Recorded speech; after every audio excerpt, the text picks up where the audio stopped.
Queridos irmãos, a paz do Senhor Jesus, seja bem-vindo a mais um vídeo no nosso canal, mais um comentário da nossa Escola Bíblica Dominical. Para você que não me conhece, eu me chamo Carlos Filho e estarei apresentando o conteúdo da Escola Dominical para você. Nós estamos estudando o terceiro trimestre de 2023, a Igreja de Cristo e o Império do Mal, como viver neste mundo dominado pelo espírito de Babilônia. Esta é a nossa lição. E hoje nós vamos estudar a lição de número 9. O tema da lição é uma visão bíblica do corpo. Nós aprenderemos muitas coisas a respeito do corpo, como nós devemos entregar o nosso corpo a Deus. Qual é a visão bíblica sobre o nosso corpo, o que devemos e o que não devemos fazer, para que, através do nosso corpo, Deus possa ser glorificado. Então, se você quiser saber mais sobre esse assunto, continue conosco nos próximos minutos, que nós vamos aprender muito da palavra de Deus. O textuário da nossa lição está em 1 Coríntios 6, versículo 13 e a parte B do versículo. Mas o corpo não é para a prostituição, senão para o Senhor, e o Senhor para o corpo. A nossa verdade prática nos diz: o corpo é o templo do Espírito Santo, e por isso deve ser conservado em santificação até a volta de Cristo. Para a nossa leitura bíblica em classe, você deverá abrir a sua Bíblia em 1 Coríntios, capítulo de número 6, verso de número 12 ao verso de número 20. E Coríntios capítulo 6. Todas as coisas me são lícitas, mas nem todas as coisas convêm, todas as coisas me são lícitas, mas eu não me deixarei dominar por nenhuma. Os manjares são para o ventre, e o ventre, para os manjares, Deus, porém, aniquilara tanto um como os outros. Mas o corpo não é para a prostituição, senão para o Senhor, e o Senhor para o corpo. Ora, Deus, que também ressuscitou o Senhor, nos ressuscitará a nós pelo seu poder. Não sabeis vós que os vossos corpos são membros de Cristo? Tomarei, pois, os membros de Cristo e fá-los-ei membros de uma meretriz. Não, por certo. Ou não sabeis que o que se ajunta com a meretriz faz-se um corpo com ela? Porque serão, disse, dois numa só carne. Mas o que se ajunta com o Senhor é um mesmo espírito. Fugi da prostituição. Todo pecado que o homem comete é fora do corpo, mas o que se prostitui peca contra o seu próprio corpo. Ou não sabeis que o nosso corpo é o templo do Espírito Santo, que habita em vós, proveniente de Deus, e que não sois de vós mesmos? Porque fostes comprados por bom preço, glorificai, pois, a Deus no vosso corpo e no vosso espírito, os quais pertencem a Deus. A Bíblia diz que Deus criou o homem para ser louvor de sua glória. Porém, como o pecado entrou no mundo, o homem começou a buscar a glória própria e a importar-se consigo mesmo e a esquecer-se de Deus. Porém, a característica de um homem regenerado pela salvação conquistada na cruz do Calvário por Jesus Cristo, este homem ele é chamado para uma vida de santidade. Essa vida de santidade é operada em nós através do Espírito Santo, a qual Jesus prometera, o Consolador, que nos auxiliaria na nossa caminhada cristã rumo a Sião, que é a nova Jerusalém, que de Deus descerá do céu.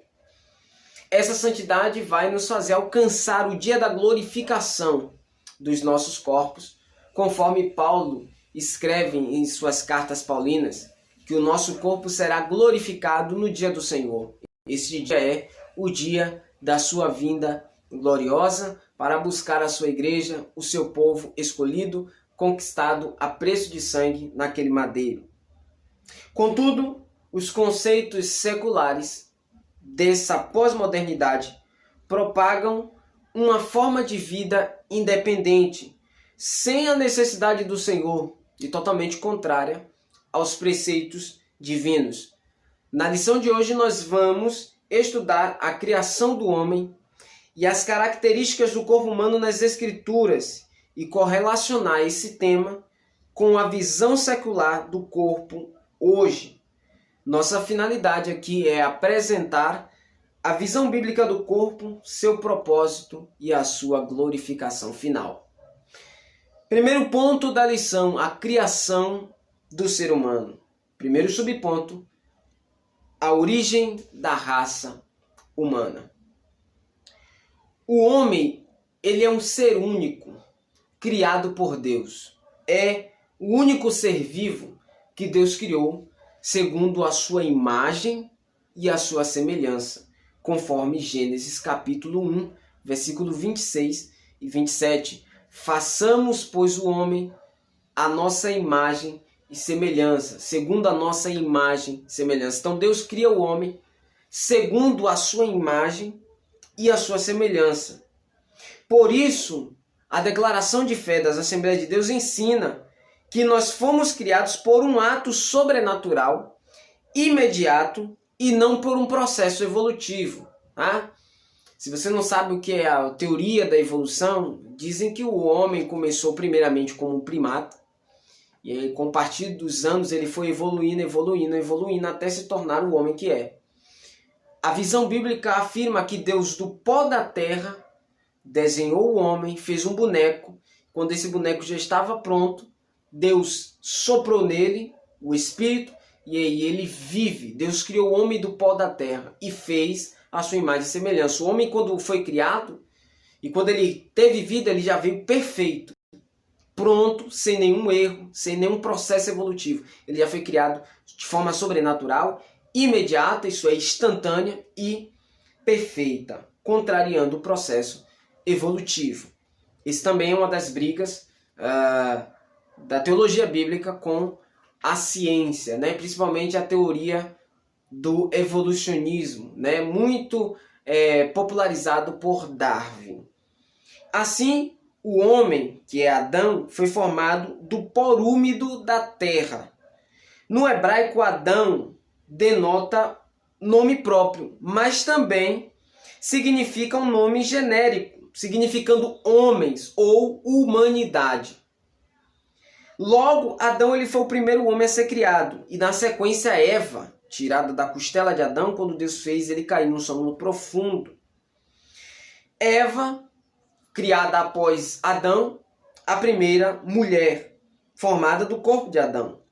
Além disso, homem e mulher são descritos como criaturas da terra, porque Deus soprou em seus narizes o fôlego de vida. Aqui nós temos a distinção, fazendo contraponto à teoria evolucionista, do homem e a evolução. Por quê? Porque se o homem ele veio de um processo evolutivo, primeiro ele foi um primata, um animal, né? E ele vai evoluindo, nós teríamos que ter esta mesma situação na vida dos animais.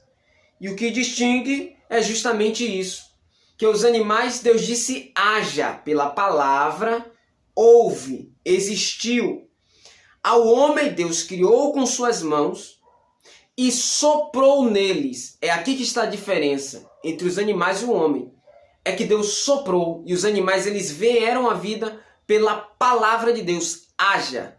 E ao homem Deus soprou. Foi algo que saiu de dentro de Deus, isso é fôlego, é ar. Saiu de dentro de Deus para dentro do homem, isso é a vida. O sopro de Deus foi a ortoga do nosso espírito e isso nos distingue dos demais seres criados. Até aí tudo bem? Se você ficou com alguma dúvida, coloca aí nos comentários que eu quero ver. Segundo subponto, a constituição do ser humano. Nossa declaração de fé professa que a natureza humana consiste em uma pequena parte externa, o corpo ou a carne, chamada de homem exterior. Essa carne, a matéria, é o homem exterior. E uma parte interna denominada de homem interior, que é composta por espírito e alma. Essa constituição é denominada de tricotomia, isto é, 3 substâncias, espírito, alma e corpo. O exemplo dessa estrutura pode ser observada na pessoa de Cristo. A Bíblia de Estudo Pentecostal leciona que o nosso espírito é componente pelo qual se tem comunhão com o Espírito de Deus. E a alma é definida pelo aspecto da mente, emoções e vontades. O corpo é a parte que volta ao pó e que, no caso dos salvos, será transformado no dia da ressurreição. Então, de uma forma bem clara, bem resumida, bem fácil, A tricotomia é basicamente definida dessa forma. Muito resumida, a constituição do corpo, né, pela tricotomia, corpo, alma e espírito, pode ser definida dessa forma, de uma forma bem simples para que você entenda. O corpo é o homem exterior, é a vestimenta da alma. E só pode viver com o espírito, que é a vida, o fôlego, o sopro. Quando a vida cessa, a alma sai do corpo e o corpo volta para a terra, volta para o pó, porque do pó veio. Esse corpo ele será transformado em um corpo glorioso no dia da ressurreição. O espírito é a vida que Deus deu, é o que soprou. E é isso que mantém contato com o Espírito de Deus. Porque o Espírito de Deus reside neste templo. E para que esse templo exista, é necessário o fôlego de vida, que é a própria vida. E terceiro, que é a alma. E a alma eu poderia dizer que é o coração. É a mente, as emoções, os desejos, das vontades. Porém, uma dessas partes do corpo consegue viver sem uma dessas, ou sem as duas partes. O corpo não consegue viver sem a vida e sem a alma. Mas a alma consegue viver sem o fôlego de vida e sem o corpo. Mas eu não vou entrar nessa questão, tá? Essas são para que a gente entenda como é a constituição do homem, do ser humano. Terceiro, a queda e a restauração humana. A Bíblia revela que todas as áreas do nosso corpo foram afetadas pelo pecado. E aí eu vou indicar para que você volte na lição anterior, na deturpação da doutrina do pecado, e você vai entender até onde o pecado se alastrou na humanidade, tá bom? Conforme a teologia sistemática, numa perspectiva pentecostal, embora constituído de 3 substâncias, se o ser humano for afetado em um elemento de sua constituição humana, ele será afetado inteiramente, né? Nessa perspectiva, a vida espiritual não pode estar desassociada de seu corpo. Glorificai, pois, a Deus no vosso corpo e no vosso espírito, os quais pertencem a Deus. 1 Coríntios 6, 20. Desse modo, a conduta irrepreensível do cristão é requerida no espírito, quanto na alma e no corpo. Você lembra que a própria Bíblia, e o apóstolo Paulo fala isso, que lá no livro do profeta, no profeta Ezequiel, o Senhor fala, né, através da vida do profeta Ezequiel, dizendo que a alma do pai é minha, a alma do filho é minha, mas a alma que pecar, essa morrerá. Então, podemos dizer que a alma, ela peca pelos seus desejos e inclinações. O corpo peca pela execução, mas o desejo passa pela alma. Então, nós precisamos entender que tanto o nosso espírito, como o nosso corpo e a nossa alma precisam estar santificada, né? O salário do pecado é a morte e quem paga isso é a alma. O corpo passa por essa dor também porque ele vai morrer e é uma consequência direta do pecado. Mas o melhor texto para falar sobre isso é Ezequiel, quando o Senhor diz que a alma do pai é minha, a alma do filho é minha, mas a alma que pecar, essa morrerá. Então, o irrepreensível de vida, está ligado à santificação do espírito, do corpo e da alma, né? É o que Paulo ora ao Senhor, lá em 1 Tessalonicenses, capítulo 5, verso 23, que o mesmo Deus de paz vos santifique em tudo, né? Vosso corpo, alma e espírito, mantendo plenamente conservados para a vinda do nosso Senhor Jesus Cristo, né? Então, a oração de Paulo é para que Deus santifique a tricotomia, tanto corpo, alma e espírito. Isso significa que a vida repreensível do cristão está ligada a essa santificação nessas 3 esferas. Contudo, essa restauração somente é possível por meio do sangue de Cristo, pela ação do Espírito e pela palavra de Deus, isto é, através da regeneração. Quando nós nos encontramos com o sacrifício de Cristo, nós passamos a ser regenerados, e aí a nossa vida vai passar por uma santificação progressiva até que ela chegue à santificação completa, que é a glorificação dos nossos corpos na vinda do Senhor. Segundo ponto da lição, a visão bíblica do corpo, a parte exterior do homem. O termo corpo, do grego soma, normalmente identifica a parte exterior do ser humano. O termo carne, do grego sarx, quando se refere ao homem físico, inclui a sua dimensão exterior. Ambos os termos indicam a parte visível e material da natureza humana. O corpo é o invólucro da parte material do ser humano. Ele envelhece e morre, em ocasião que a alma e o espírito deixam. A carne, corpo, geralmente é descrita em sentido negativo. Na minha carne não habita bem algum, quando o apóstolo está fazendo ali falando de si, né, a respeito da sua carne, que na sua carne não existe nenhum bem. Entretanto, esse tom depreciativo diz respeito à natureza pecaminosa do homem, não especificamente ao corpo físico. Então, Paulo está dizendo, não há bem nenhum nesse corpo, né? Paulo não está falando a característica do corpo físico, mas ele está falando que a sua natureza humana está contaminada pelo pecado. Logo, a sua carne é pecaminosa. Sua alma também vai se inclinar ao pecado. E possivelmente também o seu espírito, né? Então, quando Paulo está falando isso, ele não está depreciando o seu corpo físico. Ele está dizendo que a natureza carnal, a natureza do homem, é dominada pelo pecado e não há bem algum na carne. Então, quando ele trata do termo carne, ele está falando sobre natureza e não sobre o aspecto físico, o corpo físico, mas a natureza do homem. A declaração de fé rejeita a ideia de ser o corpo uma prisão da alma e do espírito, ou de ser inerentemente mau e insignificante. Segundo ponto da lição. Templo do Espírito Santo. A Escritura declara que o corpo não é para a prostituição, senão para o Senhor. Isso significa que o corpo pertence ao Criador e a Ele deve estar unido. Nesse sentido, essa parte material do salvo deve ser santa e usada para glorificar a Deus. Em 1 Coríntios 6, lemos que os corpos dos salvos são metaforicamente membros do corpo de Cristo. Por isso, eles não devem praticar atos imorais. Então, entendemos, né, que cada um de nós é um membro do corpo de Cristo. E quando pecamos, esse corpo adoece. Esse membro adoece. E o membro adoecido faz adoecer todo o corpo, né? Então, tenhamos essa ideia de que somos membros, de forma metafórica, né, do corpo de Cristo, né? Nós somos membros, fazemos parte do corpo de Cristo. Por isso, eles não devem praticar atos imorais.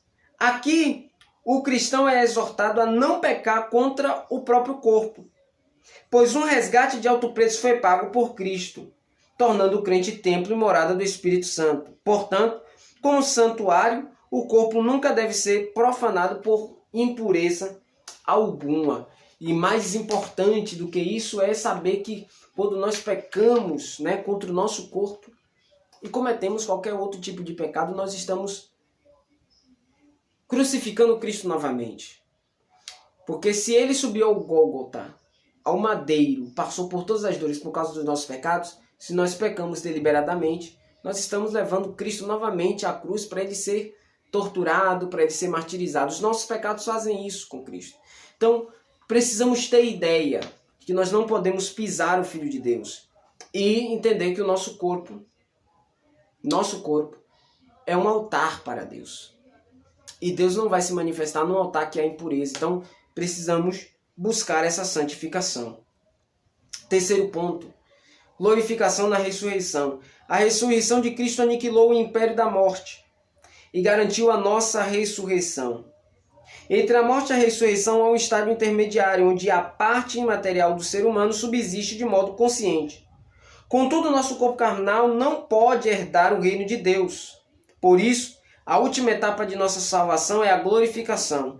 E inclui a redenção e a transformação do nosso corpo mortal conforme o corpo glorioso de Cristo. Esse evento ocorrerá quando Jesus voltar.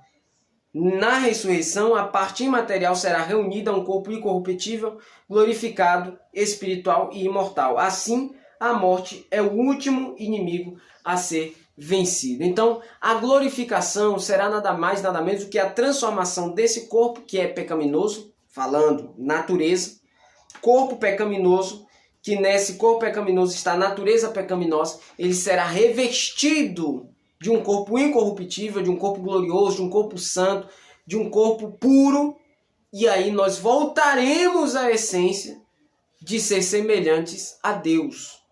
Lembra que Deus criou o homem em sua imagem e semelhança? O pecado tirou a semelhança de Deus, que é a pureza, né? A pureza, a inocência, a santidade. Então, quando nós recebemos esse corpo incorruptível, nós retornaremos novamente à essência de semelhança de Deus. Que é quando esse corpo ele estará de pé diante da presença de Deus, Jesus vier buscar a sua igreja. Terceiro ponto da lição, visão secular do corpo. Primeiro, hedonismo e narcisismo. Zelar em manter o corpo saudável é uma forma de glorificar a Deus. Contudo, em tempos pós-modernos de busca de felicidade, o hedonismo e o narcisismo estão incutidos na sociedade. Com o hedonismo nos referimos ao estilo de vida em que a obtenção do prazer e a fuga do sofrimento são prioridades. Mas eu quero dar um exemplo de hedonismo e narcisismo.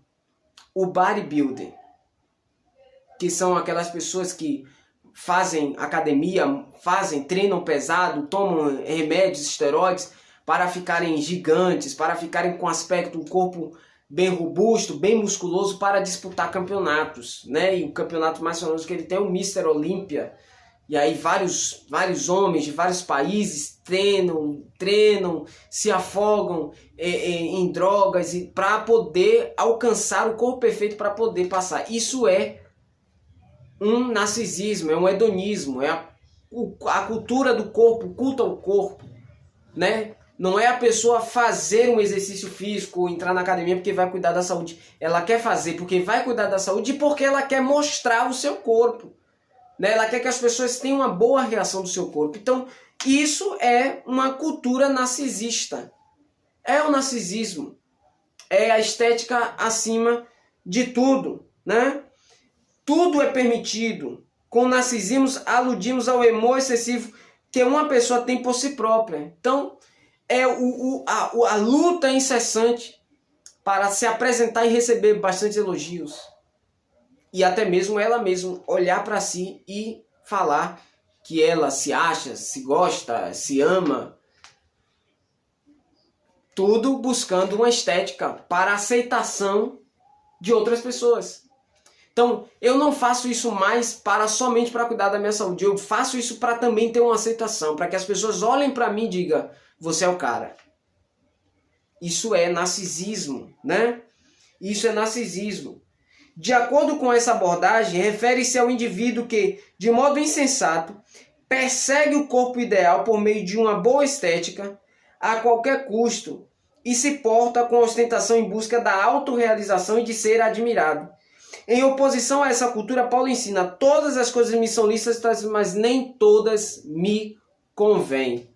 Né? Então, precisamos fugir desse narcisismo, que às vezes até persegue a gente mesmo. A vaidade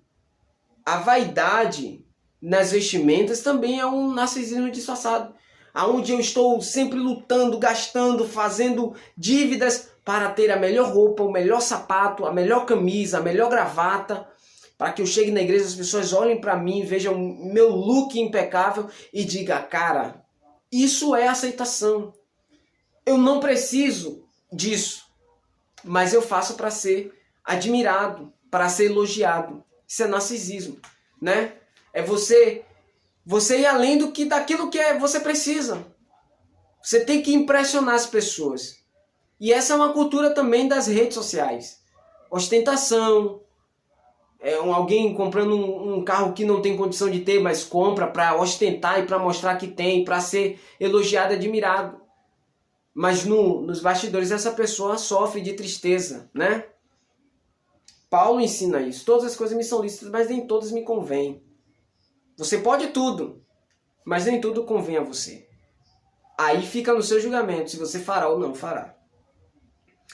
Segundo, erotização e libertinagem.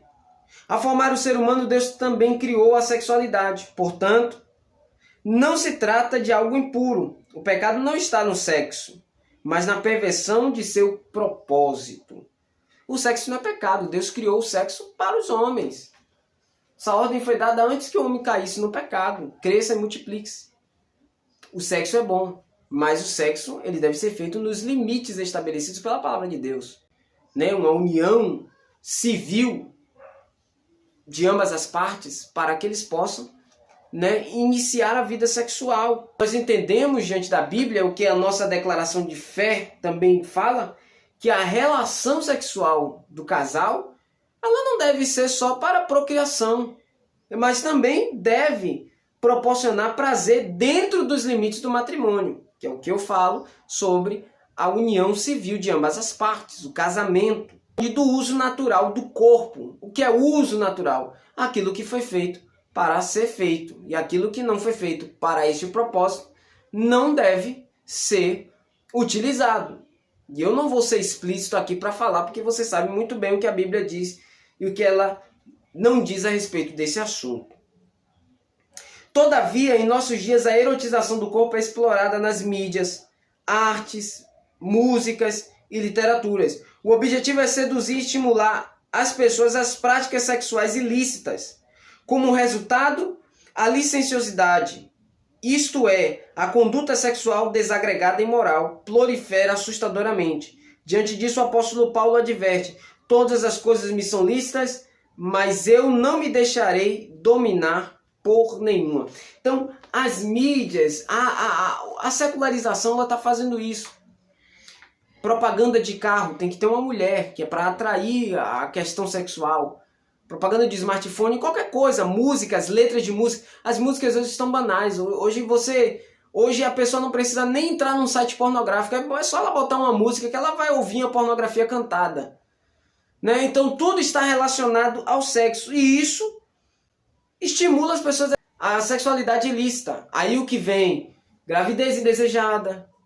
Aí entra para as pessoas que não estavam, que fazem um sexo sem responsabilidade, engravidam, aí praticam um aborto.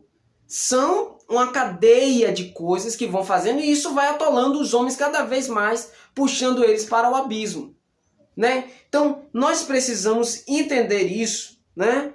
Entender que Deus fez o sexo é uma obra de Deus, é uma bênção de Deus para os homens, mas usado da forma dos limites do matrimônio e do uso natural do corpo.